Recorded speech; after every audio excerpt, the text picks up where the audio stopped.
ശിവസേന തലവൻ ഉദ്ധവ് താക്കറെ വീണ്ടും മഹാരാഷ്ട്ര മുഖ്യമന്ത്രിയാകുന്നതുവരെ തന്റെ വേദനയ്ക്ക് ശമനമുണ്ടാകില്ലെന്ന് പറയുകയാണ് ജ്യോതിർമഠത്തിലെ 46ാമത് ശങ്കരാചാര്യൻ സ്വാമി അവിമുക്തേശ്വരാനന്ദ.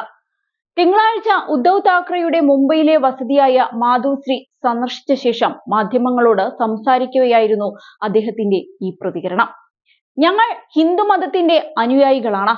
പാപത്തിലും പുണ്യത്തിലും വിശ്വസിക്കുന്നു. വഞ്ചനയാണ് ഏറ്റവും വലിയ പാപം. ഉദ്ധവ് താക്കറെ വഞ്ചിക്കപ്പെട്ടിരിക്കുന്നു. അദ്ദേഹത്തിന് നേരിടേണ്ടി വന്ന വഞ്ചനയിൽ ഞങ്ങൾ എല്ലാവരും വേദനിച്ചെന്ന് ഞാൻ അദ്ദേഹത്തോട് പറഞ്ഞു. അദ്ദേഹം വീണ്ടും മഹാരാഷ്ട്ര മുഖ്യമന്ത്രിയാകുന്നതുവരെ ഞങ്ങളുടെ വേദനയ്ക്ക് ശമനമുണ്ടാകില്ല. വഞ്ചന നടത്തുന്ന ഒരാൾക്ക് ഹിന്ദു ആയിരിക്കാൻ കഴിയില്ല എന്നും മഹാരാഷ്ട്രയിലെ ജനങ്ങൾ വഞ്ചനയിൽ വേദനിക്കുന്നു എന്നും അദ്ദേഹം എടുത്തു പറഞ്ഞു. അത് തിരഞ്ഞെടുപ്പ് ഫലത്തിൽ നിന്ന് വ്യക്തമാണ് എന്നും അവിമുക്തേശ്വരാനന്ദ കൂട്ടിച്ചേർത്തിട്ടുണ്ട്. ഇത് തങ്ങളുടെ നേതാവിനെ തിരഞ്ഞെടുക്കുന്ന ജനങ്ങളോടുള്ള അനാദരവ് കൂടിയാണ്. ഒരു സർക്കാരിനെ അതിന്റെ ഭരണകാലത്തിനിടയിൽ തകർക്കുന്നതും പൊതുജനവിധിയെ അവഹേളിക്കുന്നതും തെറ്റാണ് എന്നും അദ്ദേഹം പറഞ്ഞു വെക്കുന്നു. മഹാരാഷ്ട്ര മുഖ്യമന്ത്രി ഏക്നാഥ് ഷിൻഡെയും 40-ലധികം ശിവസേന MLA-മാരും കൂറുമാറിയതോടെയാണ് NCPയും കോൺഗ്രസും ഉൾപ്പെട്ട മഹാവികാസ് അഘാഡി സർക്കാർ താഴെ വീണത്. ഷിൻഡെ പിന്നീട് BJPയുമായി കൈകോർത്ത് മുഖ്യമന്ത്രിയായി. ശിവസേനയുടെ ഷിൻഡെ വിഭാഗത്തിനായിരുന്നു തിരഞ്ഞെടുപ്പ് കമ്മീഷൻ പാർട്ടിയുടെ വില്ലും അമ്പും ചിഹ്നം അനുവദിച്ചത്. അനന്ത് അംബാനിയുടെയും രാധിക മർച്ചന്റിന്റെയും വിവാഹത്തിനിടെ പ്രധാനമന്ത്രി നരേന്ദ്രമോദിയെ കണ്ടതിനെക്കുറിച്ചും അദ്ദേഹം പ്രതികരിച്ചു. അദ്ദേഹം എന്റെ അടുത്തു വന്ന് പ്രണാമം ചെയ്തു. ഞങ്ങളുടെ അടുക്കൽ വരുന്നവരെ അനുഗ്രഹിക്കണമെന്നത് ഒരു നിയമമാണ്. അതിനാൽ ഞാൻ പ്രധാനമന്ത്രിയെ അനുഗ്രഹിച്ചു. ഞങ്ങൾ അദ്ദേഹത്തിന്റെ അഭ്യുദയകാംക്ഷികളല്ല.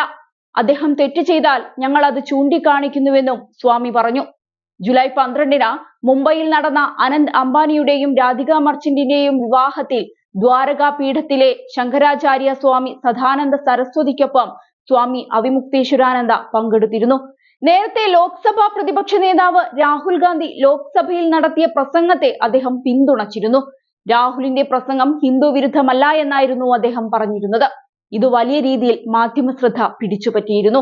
രാഹുൽ ഗാന്ധി ഹിന്ദു മതത്തെ അപമാനിച്ചുവെന്ന് പറഞ്ഞതിന് ശേഷം ഞാൻ അദ്ദേഹത്തിന്റെ പ്രസംഗം പരിശോധിച്ചു. അദ്ദേഹം അങ്ങനെയൊന്നും ചെയ്തിട്ടില്ലെന്നാണ് എനിക്ക് മനസ്സിലായത്.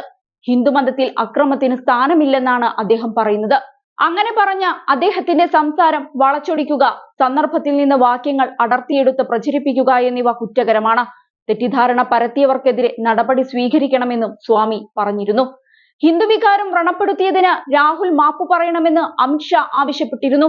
നരേന്ദ്രമോദിക്ക് 2 തവണയും അമിത്ഷായ്ക്ക് 5 തവണയും രാഹുലിന്റെ പ്രസംഗത്തിനിടെ ഇടപെടേണ്ടി വന്നിരുന്നു.